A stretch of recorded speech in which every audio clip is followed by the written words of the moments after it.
वक्रतुंड महाकाय सूर्यकोटि संप्रभ निर्विघ्नं कुरु मे देव सर्व कार्येषु सर्वदा।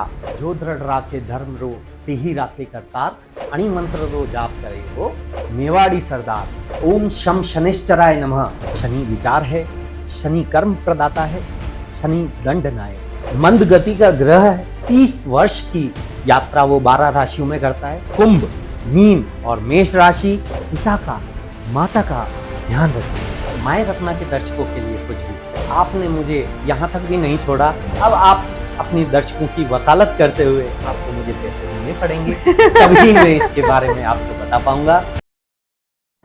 Hello and welcome to my Ratnas new podcast. आज मैं हूं आपकी होस्ट अंजुम और हमारे साथ में हैं आज पंडित जयंत रावल जी। जैसे कि आप जानते हैं कि हमने इनके साथ में पिछले 2 पॉडकास्ट भी किए हैं जो कि बहुत ही ज्यादा लोगों को पसंद आए हैं। हमारा एक पॉडकास्ट था सैटर्न के ट्रांजिट के ऊपर और आज का जो हमारा पॉडकास्ट है वो है सैटर्न रेट्रोगेट यानी कि शनि का वक्री होना, जिसके बारे में हमें बताएंगे पंडित जी। नमस्ते सर, स्वागत है आपका। नमस्कार अंजुम जी, बहुत बहुत हार्दिक अभिनंदन। सर, आज हम बात करने वाले हैं सैटर्न के रेट्रोगेट होने पर, तो प्लीज आप मुझे बताएं कि इसका बेसिक मीनिंग क्या है। बिल्कुल अंजुम जी, हमारे जो माय रत्ना के दर्शक हैं बहुत ही विद्वान हैं और ज्ञान पिपासु हैं।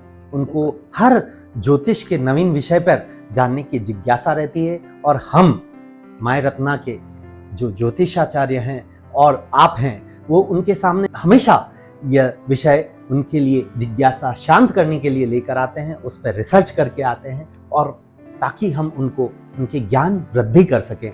तो अवश्य जैसा हमने बताया था, शनि का गोचर जो मीन राशि में होना था वो कैसा रहेगा सब 12 राशियों पर, और अब बिल्कुल शनि जो वक्री होने जा रहा है 13 जुलाई से, उसका प्रभाव राशियों पर क्या रहेगा, हम अपने माय रत्ना के दर्शकों को, हमारे प्रिय दर्शकों को यह अवश्य बताएंगे। सर्वप्रथम गणपति आराधना के साथ हम प्रारंभ करेंगे। बिल्कुल सर। वक्रतुंड महाकाय सूर्यकोटि संप्रभ निर्विघ्नं कुरु मे देव सर्व कार्येषु सर्वदा। तो गणपति की नाम लेते हुए हम इस पॉडकास्ट का प्रारंभ करते हैं और इस मेवाड़ की पावन धरा से, जिसका कहावत है, जो दृढ़ राखे धर्म रो तिहि राखे करतार, अणि मंत्र रो जाप करे वो मेवाड़ी सरदार। तो हमारी जन्मभूमि कह लें, कर्म भूमि कह लें और गणपति का आशीर्वाद कह लें, इसी के साथ हम ये पॉडकास्ट प्रारंभ करते हैं। बिल्कुल सर। पिछला जो पॉडकास्ट था हमारा सैटर्न के बारे में, जो ट्रांजिट था, उसको लोगों ने इतना पसंद किया सर, और अभी जो ट्रांजिट आ रहा है हमारा, मतलब ट्रांजिट तो नहीं कह सकती मैं, शायद रेट्रोगेट है बेसिक, मतलब तो आप ही बताएंगे हमें कि उसका मतलब क्या होता है, बट उसके बारे में भी इतने क्वेश्चंस आए हैं, लोगों को जानने की जिज्ञासा है कि इसका जो हो रहा है वो क्यों हो रहा है, या उसका क्या रीजन है, या रेमेडीज क्या है उसके बारे में। बिल्कुल। तो सबसे पहला तो सर हमारा यही क्वेश्चन है कि आप हमें ये बताएं कि इसका मतलब क्या होता है। देखिए, शनि तो आप जानते ही हैं मंद गति का ग्रह है। सब जानते हैं कि शनि बहुत मध्यम गति से चलता है। 30 वर्ष की यात्रा वो 12 राशियों में करता है, 2.5 वर्ष एक राशि में लेता है, यानी कि वह ग्रह सबसे स्लो चलता है। ठीक है, अब उस स्लो में जब शनि वक्री होता है, कोई भी ग्रह वक्री कैसे माना जाएगा, जब मान लो हम किसी बस में बैठे हैं और वो आगे चल रहा है, कोई कार आगे चल रही है, वो फास्ट है, हमारी बस से फास्ट है, तो वो हमको आगे जाती हुई दिखेगी। जी बिल्कुल। जैसे ही उसकी गति स्लो होगी तो वो ऐसा लगेगा कि वो पीछे जा रहा है हमसे और हम आगे जा रहे हैं। ठीक है जी। अब इसमें हमारी गति हमने आगे बढ़ा दी, उस ग्रह की गति हुई है, तो वो अब हमको पीछे जाता हुआ दिखेगा, तो उसको वक्री कहते हैं।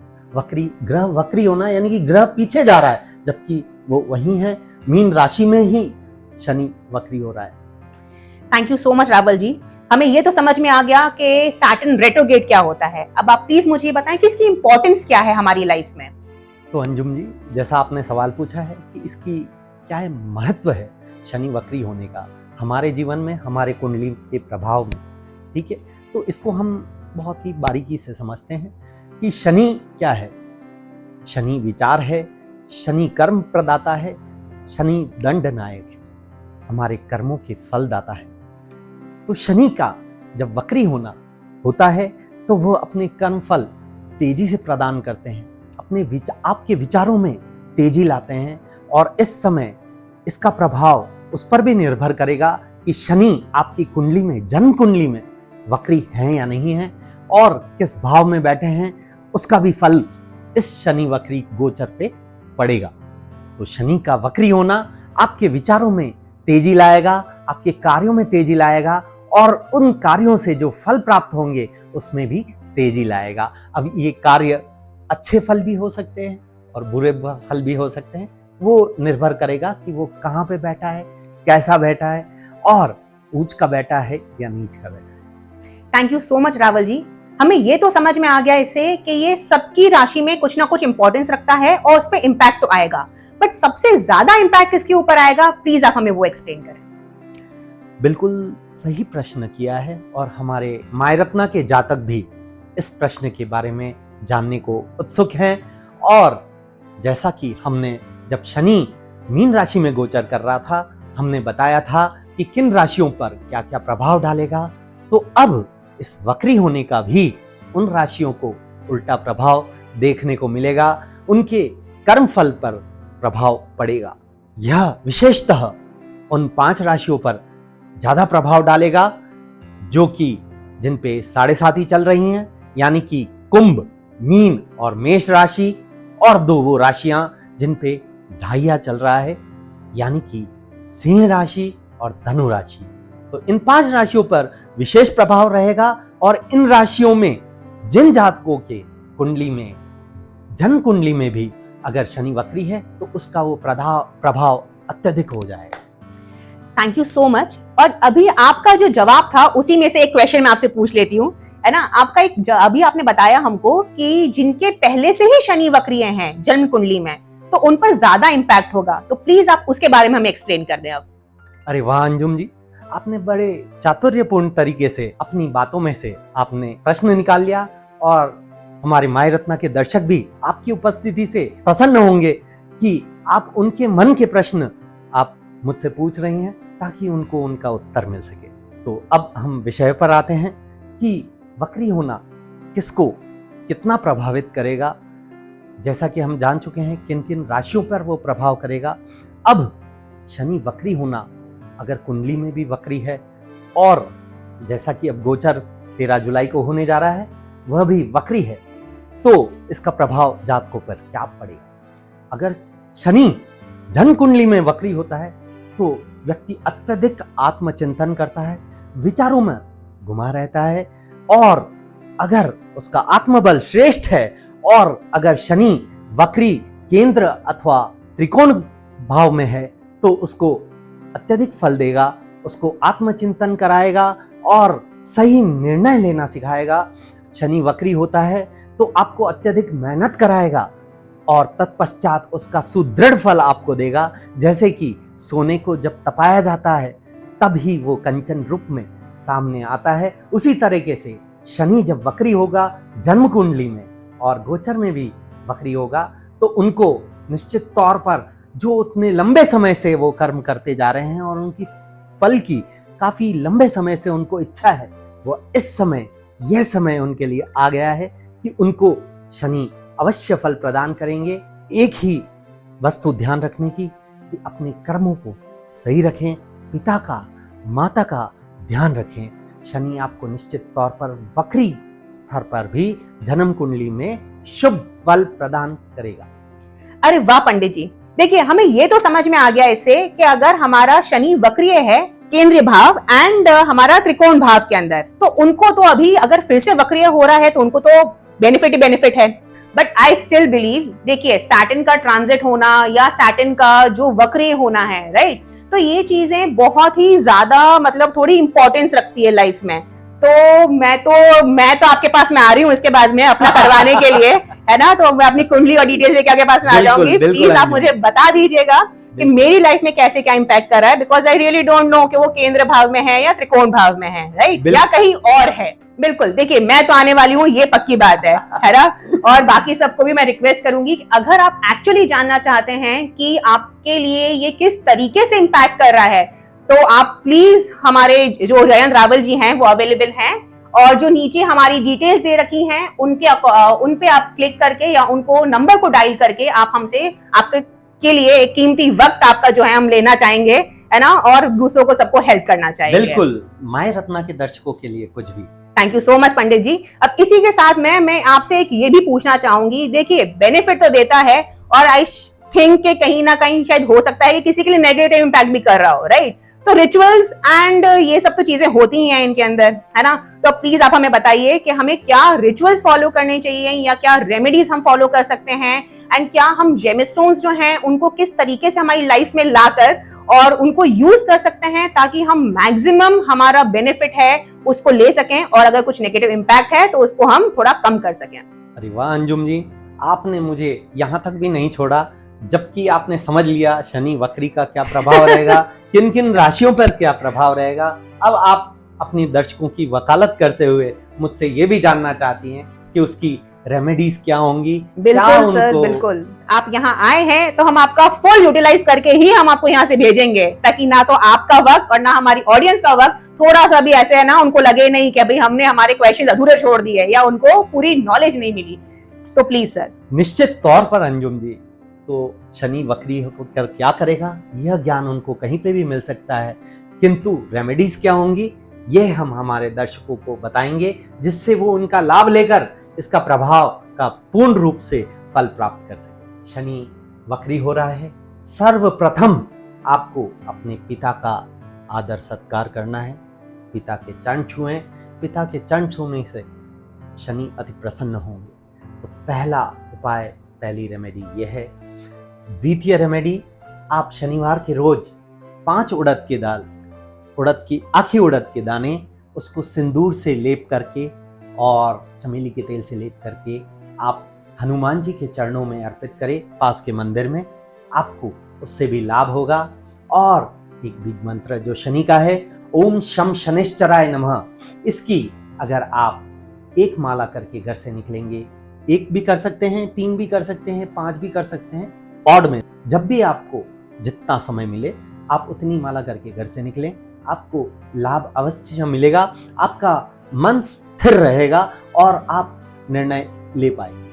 मैं आपको यहाँ रोकना चाहूंगी सर, क्योंकि देखिए हमारी जो ऑडियंस है एक तो वो बहुत वास्ट है और अलग अलग कंट्री से भी बिलोंग करती है, तो हर कोई मंदिर जा सके ना जा सके, तो एक थोड़ा सा जेनरिक बता सकते हैं कि अगर कोई किसी के पास में मंदिर नहीं है, जैसे बाहर ऑब्वियसली फॉरेन में इतने ज्यादा मंदिर हमारे आपको पता ही है कि नहीं हो पाते हैं, लोग नहीं जा पाते हैं, तो वो क्या कर सकते हैं? जो दूसरे रिलीजन के लोग हैं वो इससे कैसे फायदा उठा सकते हैं, या वो क्या रिचुअल्स या वो क्या थोड़ा बहुत जैसे बताया आपने अभी हमें करने का, तो उसके अलावा अगर कुछ एक बता दें आप तो थोड़ा हमारे सबके लिए थोड़ा अच्छा होगा।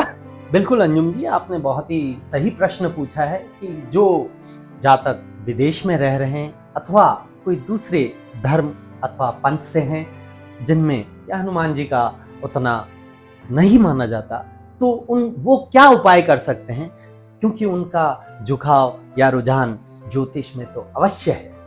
ज्योतिष एक सूर्य समान, और वो आपको ज्योति देता है, दिशा देता है अपने जीवन को सही ढंग से जीने की।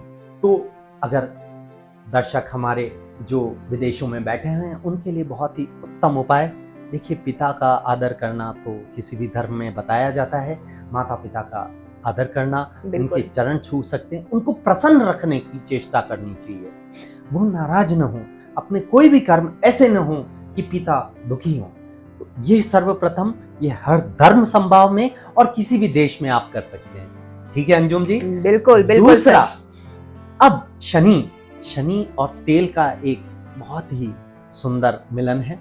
तो तेल का दीपक अगर आप ईस्ट में करेंगे, आपकी पूर्व दिशा में, आप नॉर्थ ईस्ट में भी कर सकते हैं, ईस्ट में भी कर सकते हैं और साउथ में भी कर सकते हैं, है ना? तो साउथ में करें या ईस्ट में करें आप दीपक तेल का एक, और वो भी संध्या समय में, तो निश्चित तौर पर उनको ये फल प्राप्त होगा।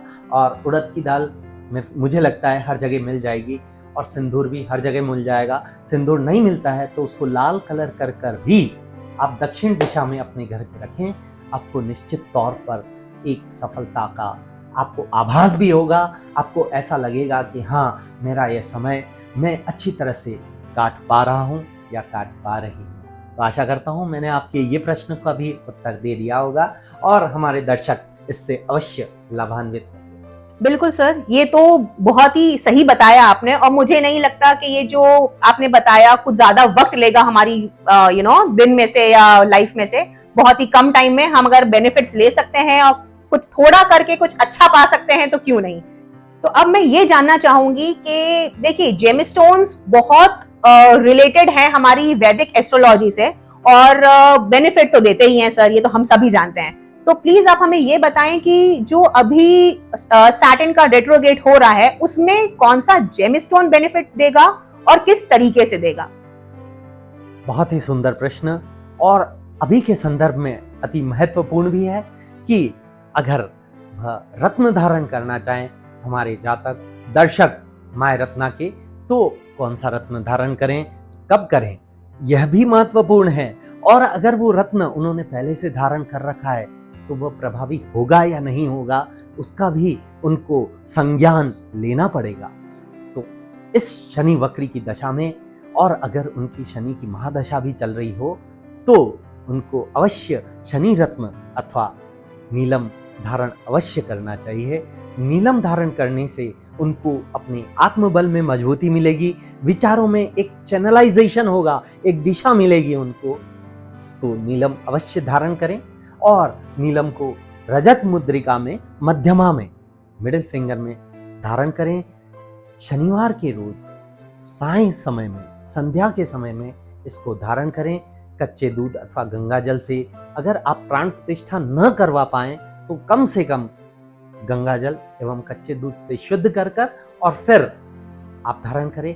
और हाँ, मुझे याद आ गया कि हमारे और धर्म संभाव के भी लोग इसको देख रहे होंगे, तो पवित्र जल तो सब में होता है, तो वो उनको उससे शुद्ध कर और धारण कर सकते हैं। देखिए रावल जी, अभी जैसा आपने बताया कि हमको ब्लू सफायर वेयर करना चाहिए, है ना, तो ये तो मुझे पता पड़ गया कि blue sapphire is related to Shani, right, Saturn से रिलेटेड है वो। बट मेरे को ये भी पता है, और ऐसा मैंने सुना भी है, तो आप बता सकते हैं कि सच है या गलत, बट मैंने ऐसा सुना है कि जो ब्लू सफायर है वो बहुत ही स्ट्रॉन्ग या वन ऑफ द स्ट्रॉन्गेस्ट जो जेमस्टोन होता है वो होता है ब्लू सफायर। तो प्लीज आप मुझे ये बताएं कि मतलब हर कोई तो उसको वेयर नहीं कर सकता, और मुझे शायद ऐसा लगता है, पता नहीं, मैं शायद गलत भी हो सकती हूँ मेरी सोच के हिसाब से, बट मुझे ऐसा लगता है कि अगर सबके साढ़े साथ ही चल रही है तो सबको वेयर करना चाहिए या नहीं करना चाहिए, या जिनके वक्री है तो हर कोई वेयर कर सकता है या नहीं कर सकता है, क्योंकि ये इतना स्ट्रांग है कि अगर बेनिफिट दिया तो रातों रात इंसान की किस्मत चमक जाती है, और अगर नेगेटिव इम्पैक्ट हो जाए तो वो ही बहुत ऊपर से नीचे भी आ सकता है। तो मतलब प्लीज आप मुझे थोड़ा बता सकते हैं कि आप मेरे लिए बता दीजिए कि मेरे लिए क्या बेनिफिट देगा वो। अवश्य अंजुम जी, आपने बहुत ही सुंदर प्रश्न किया है, थोड़ा सा मुझे डरा सा दिया है। क्यों? वो इसलिए कि आपने ये बोला कि ये रत्न नीलम चाहे जिसको अमीर बना सकता है या उसका समय सुधार सकता है, और अगर नहीं फला तो वो उसको जमीन पे ला सकता है। अब मैं इसमें आपको थोड़ा करेक्ट करना चाहूंगा, नीलम ही नहीं, कोई भी रत्न प्रभाव अवश्य देगा, समय के हिसाब से देता है, और वो तभी देगा जब वह रत्न शुद्ध हो, ज्योतिष प्रमाण पे खरा है, और उसकी प्राण प्रतिष्ठा करके आपने पहना है, आपको उसका फल अवश्य मिलेगा। अब हम आते हैं कि किनको यह रत्न धारण करना चाहिए। देखिए, बड़ा गुड प्रश्न है, इसके लिए आपकी कुंडली का विश्लेषण भी मुझे करना पड़ेगा, आपको मुझे पैसे देने पड़ेंगे, तभी मैं इसके बारे में आपको बता पाऊंगा। तो दर्शकों से भी मेरा एक विनम्र निवेदन, कहीं पे भी पढ़कर अथवा कोई भी चैनल देखकर आप रत्न धारण ना कर लें, चाहे आपकी कुंभ या मकर राशि ही क्यों ना हो। आप अपनी कुंडली का विश्लेषण अवश्य करवाएं। शनि आपकी कुंडली में किस भाव में बैठा है, किस राशि में बैठा है, उसका अवश्य विश्लेषण करवाएं, और तत्पश्चात ज्योतिषी के कहने पर ही आप रत्न धारण करें, पूरे विधि के साथ धारण करें, आपको अवश्य फल प्राप्त होगा। और इससे अधिक जानकारी के लिए आप मुझसे कुंडली विश्लेषण करवा सकते हैं। Thank you so much Rawal ji, मतलब मेरे तो सारे कंसेप्ट क्लियर हो गए, और जो मुझे कंसल्टेशन लेना है आपसे वो मैं बस अभी इसके बाद में हम वही करने वाले हैं, मैं आपके पास ही बैठने वाली हूँ, मैं आपको छोड़ूंगी नहीं अभी, बिल्कुल, है ना। और अगर आप लोग भी कंसल्टेशन लेना चाहते हैं, अगर आप जानना चाहते हैं ये आपको किस तरीके से इम्पैक्ट करेगा, तो please like and subscribe and in the description we have given the link and the phone number. आप लिंक को क्लिक करके कंसल्टेशन बुक कर सकते हैं और फोन पे भी कर सकते हैं। एंड एक और चीज, मतलब मेरे को तो ये पता पड़ गया सर कि अब मुझे आपको हर एक ट्रांजिट में मैं आपके पास में आने वाली हूँ और जानने वाली हूँ कि किस तरीके से इम्पैक्ट करना है। तो मैं ये समझती हूँ कि हमारी ऑडियंस जो है वो भी यही जानने के लिए ईगर होगी। तो प्लीज जो अब नेक्स्ट ट्रांजिट आने वाला है, या अगर आपके कुछ क्वेश्चंस हैं जो आप जानने चाहते हैं इस ट्रांजिट के बारे में, या इस जो हमारा रेट्रोगेट हो रहा है सैटर्न उसके बारे में, तो please comment in the section below. बहुत बहुत आभार अंजुम जी, आपने मुझे यहाँ पर बुलाया और अपने दर्शकों की जिज्ञासा शांत कराई। और शनि वक्री होने जा रहा है 13 जुलाई 2025 को, और उस दिन रविवार है, उसका क्या प्रभाव रहेगा यह हमने विचार विमर्श की, वार्ता की, और उससे हमारे दर्शक, माय रत्ना के दर्शक अवश्य लाभान्वित होंगे। आप दर्शकों से भी मेरी एक विनम्र निवेदन, अगर आपकी भी कुंडली में शनि वक्री है या जिस भी भाव में बैठा है, उस भाव को आप अपने कमेंट से हमें अवश्य शेयर करें, अथवा आपकी कुंडली में शनि वक्री हो तो भी आप कमेंट में अवश्य लिखें। इससे हमको आगे लाभ मिलेगा, आपको भी लाभ मिलेगा। बहुत बहुत आभार, बहुत बहुत धन्यवाद। Thank you. थैंक यू, धन्यवाद।